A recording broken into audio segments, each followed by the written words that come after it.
Bonjour et bienvenue à ce nouveau cours sur le CSS. Alors aujourd'hui nous allons parler des sélecteurs. Alors, nous avions vu la dernière fois comment rattacher donc notre feuille de style à notre page HTML. Tout simplement on va faire des essais de mise en forme sur les éléments présents. Alors de mise en forme, on va juste appliquer une couleur de fond aux éléments, mais c'est surtout pour tester de quelle manière on accède à ces éléments en CSS pour les mettre en forme, ce qu'on appelle donc les sélecteurs. Alors, pour ce faire, je vais retourner sur ma feuille de style. Alors, je vais prévisualiser quand même avec le petit éclair en étant sur le HTML, la page HTML en cours. On peut pas prévisualiser sur le CSS, ça par contre. Hop. Donc voilà, effectivement j'ai du contenu qui apparaît, on voit pas vraiment ressortir les boîtes, encore une fois, puisque il n'y a pas de mise en forme appliquée dessus. Je retourne dans mon CSS. Alors le tout premier sélecteur que généralement on utilise en début de feuille de style, c'est le étoile. Alors étoile, ça veut dire tous les nœuds de la page HTML, c'est-à-dire tous les éléments présents dans la page HTML. Ça c'est généralement ce qu'on met en ligne 1 pour définir le retrait de toutes les marges parasites qui sont appliquées par défaut à nos éléments. C'est ce que vous voyez là, vous voyez que le titre il n'est pas collé au bord gauche de la page, il n'est pas collé au bord supérieur de la page, on a des espacements, idem pour les espacements type entre les éléments, qui sont pas forcément souhaités, donc généralement on sélectionne tous les éléments de la page via étoile, de manière à remettre les marges à 0. Donc ça c'est le premier sélecteur quand on veut tout sélectionner. Et ensuite c'est entre-accolade, donc on ouvre l'accolade et on ferme l'accolade. Et entre les deux, on peut faire des retours à la ligne bien sûr, on aura les différentes propriétés de mise en forme que l'on souhaite appliquer aux éléments qu'on a ciblés par le biais du sélecteur utilisé ici. Donc là je pourrais dire pour tous mes éléments, qu'est-ce que j'applique en termes de mise en forme? J'applique un fond, c'est ce qu'on appelle le background, et là vous voyez que quand je commence à taper, on a déjà une liste qui se filtre, qui nous propose des propriétés CSS, on appelle ça des propriétés CSS, et moi je vais utiliser la propriété background, c'est la couleur ou image de remplissage, et je vais dire que je mets une couleur rouge, allez, red. Et toujours on termine nos lignes de propriété par un point virgule, c'est ce qui clôt la ligne de propriété en cours, ce qui nous permet derrière d'enchaîner avec une autre propriété, ça pourrait être la couleur du texte par exemple qui elle se note color, etc. etc. Bon, retenez pas forcément ça pour le moment, nous on travaille l'aspect sélecteur, donc je vais rester juste sur l'arrière-plan rouge. Et vous voyez qu'effectivement, toute la page devient rouge, ce qui est normal puisque j'ai ciblé tous les nœuds de la page. Je vais retirer ça d'ailleurs puisque ça n'a pas d'intérêt réellement. Et voilà en tout cas pour le sélecteur étoile. Alors si ensuite je veux cibler un autre élément, tout simplement je me place après la fermeture d'accolade du premier élément travaillé et je peux enchaîner avec la sélection de notre élément. Là en l'occurrence, l'autre possibilité en termes de sélecteur, c'est d'utiliser le nom des balises. Donc vous voyez on a la balise div, balise h1, balise p, balise article, balise input. Tout simplement si j'utilise le nom de la balise, donc son type, le type div par exemple, et que je le tape directement ici, en ouvrant ensuite et fermant les accolades, je peux définir pareil des propriétés CSS pour les éléments de type div. Donc pareil, je vais repartir sur l'arrière-plan, background. Allez, on va mettre du bleu par exemple, blue. Qu'est-ce qui se passe? Vous voyez que automatiquement, tous les éléments de type div rencontrés sur la page se voient appliquer cette mise en forme d'arrière-plan bleu. Donc et vu que on a nous les deux premières boîtes qui utilisent la balise div, ces deux premières boîtes se voient appliquer le fond bleu. Donc c'est ce qu'on appelle un sélecteur. Je vous le mets en commentaire au-dessus. Et au passage vous voyez qu'un commentaire en CSS, ça s'insère grâce au symbole /étoile puis étoile slash, et entre les deux, le commentaire que vous souhaitez écrire. Hein. Donc un commentaire, c'est pas interprété par le navigateur. Ça permet juste aux développeurs, aux codeurs, de dire ce qui se passe en dessous, en fait. Voilà. Donc ça, c'est un sélecteur par type. Autrement, vous avez aussi la possibilité de sélectionner des éléments par rapport au nom que vous leur avez appliqué, au nom de classe. Donc là, je vais retirer ça. Ce qui retire le fond bleu pour les divs. Et on va tester donc le sélecteur de classe. Et à ce moment-là, il suffit de reprendre le nom de la classe. Par exemple, je vais manipuler moi les éléments qui sont appliqués à la classe boîte 1. Et pour ça, vous tapez le nom de la classe, mais surtout, vous le faites précéder par un point. Donc point boîte 1, ça signifie je sélectionne les éléments de ma page HTML qui se voient appliquer la classe boîte 1. Et ensuite, toujours pareil, entre accolades, vous allez définir les propriétés de mise en forme à appliquer aux éléments utilisant la classe boîte 1. Donc pareil, je vais récupérer. Je vais y arriver. La couleur. Allez, on va mettre du jaune.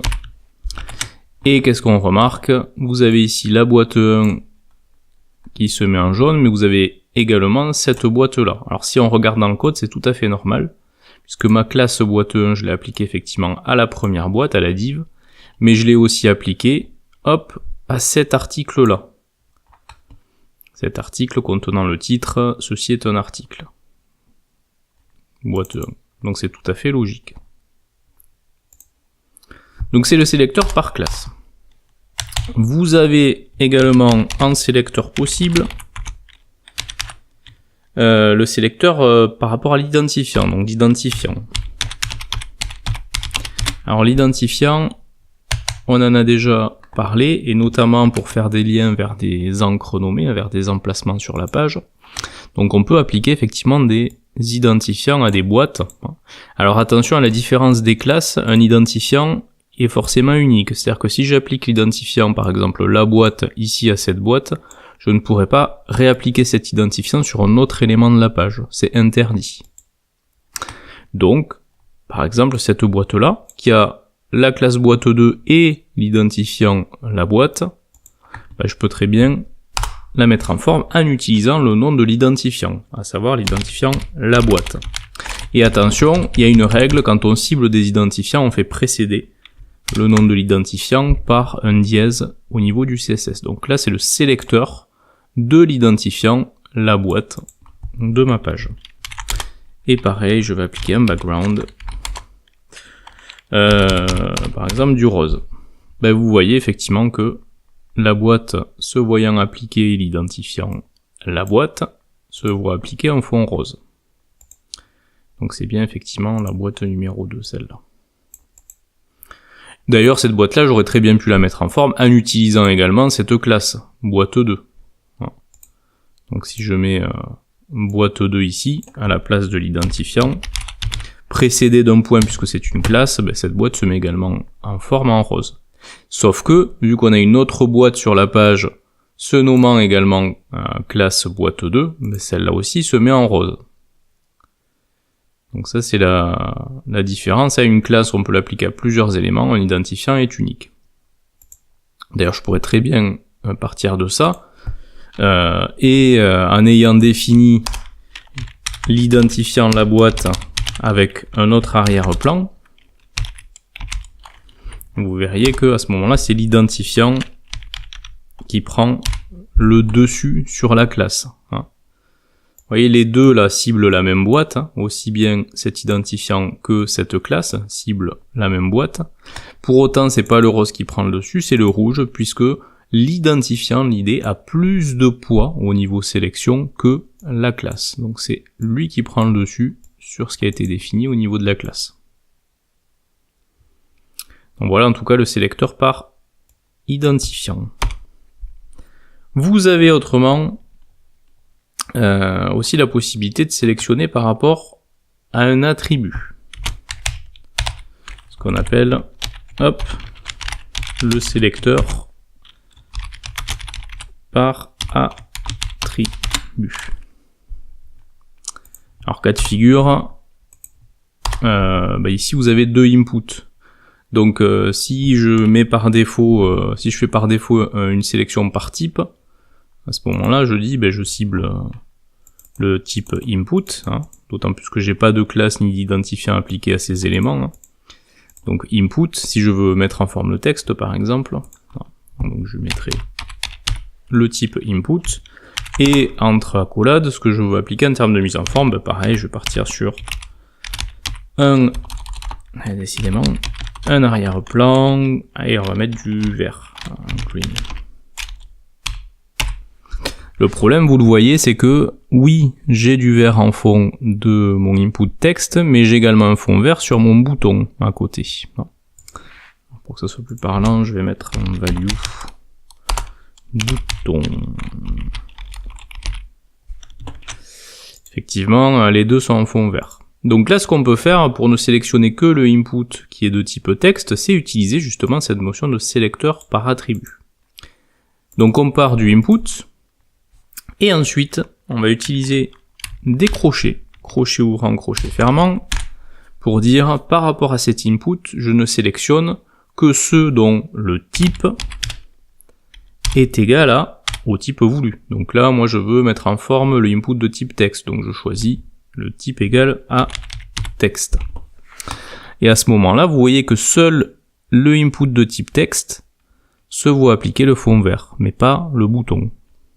Alors si je veux mettre en forme le input de type button, à ce moment-là, je tape input, entre crochets, type égal button.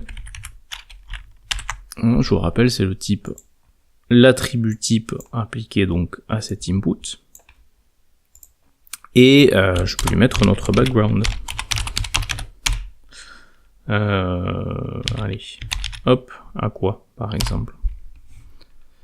Voilà, donc ça c'est ce qu'on appelle le sélecteur par attribut. Alors ensuite, la sélection des enfants. Alors là, on a plusieurs paragraphes un peu partout. Donc si je veux mettre en forme les paragraphes de la boîte 1, mais pas ceux de la boîte 2, je vais avoir quelque chose à faire. C'est-à-dire que de base, si je tape juste P et que je mets un arrière-plan, par exemple, qu'est-ce qu'on n'a pas fait? Allez, le blue, comme ça, hop. Et qu'est-ce qu'on remarque? Hop. On remarque que tous les paragraphes se mettent en bleu. C'est normal, c'est un sélecteur par type, donc tous les types paragraphes se voient appliquer ce fond bleu. Donc moi, si je ne souhaite appliquer ce fond bleu qu'au paragraphe de ma boîte numéro 1, à ce moment-là, la solution consiste à dire, je pars de l'élément parent, de la boîte parente, c'est-à-dire de la boîte 1, donc ce qui peut se noter boîte 1, suivi d'un espace, suivi du nom de l'élément que vous ciblez à l'intérieur de cette boîte 1. Donc en l'occurrence ici P. Donc là je n'ai ciblé que les paragraphes se trouvant à l'intérieur de la classe boîte 1. Donc uniquement ces paragraphes-là. Alors par contre, si j'avais eu un paragraphe ici dans l'article classé comme étant boîte 1, ce dernier aurait lui aussi été mis en forme avec un fond bleu. Vous voyez, effectivement, je cible tous les paragraphes des classes boîte 1. Il y en a 2 utilisés sur la page. Alors là, à ce moment-là, si vous ne souhaitez cibler que les paragraphes réellement de boîte 1, ce que vous pouvez dire, c'est que vous ciblez effectivement les paragraphes de boîte 1, mais pour uniquement la classe boîte 1 étant appliquée à l'élément de type div et pas à l'élément de type article. Donc là, on combine un petit peu plusieurs choses. Alors ça se note div.boîte 1. Alors ça cible uniquement les éléments de type div se voyant appliquer la classe boîte 1. Et à l'intérieur de ça, vous ciblez uniquement les paragraphes. Donc on est bien uniquement sur les paragraphes de la div classée comme étant boîte 1. Donc selon la même logique, si je souhaite mettre en forme le H1 de cet article-là, mais pas le H1 du deuxième article. À ce moment-là, je cible uniquement cet article-là, donc c'est-à-dire l'article boîte 1. Et pareil, hein, on part du type de boîte, c'est-à-dire article, suivi de la classe boîte 1, la classe qui lui est appliquée, hein, parce que si vous faites que boîte 1, à ce moment-là, vous risquez de mettre en forme le titre aussi de la div boîte 1, et pas que celui de l'article boîte 1. Et ensuite, qu'est-ce qu'on cible à l'intérieur? Ben, si c'est le titre, c'est la balise à ce moment-là, H1. Donc, H1. Et ensuite, vous appliquez votre propriété de mise en forme. Et pareil, on va mettre allez, du rose. Hop. Effectivement, on a un fond rose au niveau du H1 de l'article boîte 1.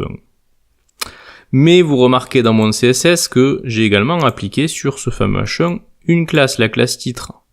Donc j'aurais très bien pu remplacer tout ça par juste la classe titre. Et à ce moment-là, mon titre aurait également hérité de cet arrière-plan rose. Mais malheureusement aussi, ce titre-là, puisque malheureusement cette classe titre, je l'ai appliqué à ce titre-là également. Donc, à ce moment-là, je peux dire c'est uniquement le titre de la boîte 1, c'est-à-dire classé comme étant boîte 1, donc point boîte 1 espace point titre, pour ne cibler que le titre de la boîte 1. Donc on part de l'élément parent, un espace, et on cible l'élément enfant. Comme j'aurais pu aussi, de manière beaucoup plus simple, vu que j'ai également appliqué un identifiant au H1, partir directement de cet identifiant-là, qu'on sait forcément unique, hein, puisqu'on ne peut avoir qu'un seul identifiant nommé d'une certaine manière sur la page. Et juste, je fais précéder ça par un dièse pour dire je cible l'identifiant titre boîte 1 et je lui mets le fond rose. Donc vous voyez qu'il y a toujours plusieurs manières de cibler des éléments de manière à pouvoir les mettre en forme derrière.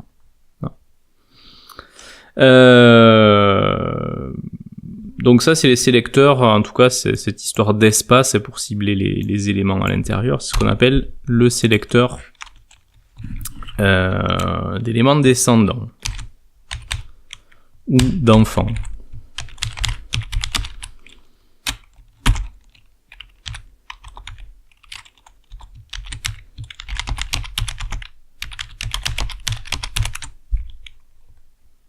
Voilà. Donc ça fait déjà pas mal de sélecteurs possibles. Alors généralement c'est vrai qu'on s'en tient à la sélection par classe ou par identifiant pour aller plus vite. Alors autre sélecteur disponible, le sélecteur de voisins directs.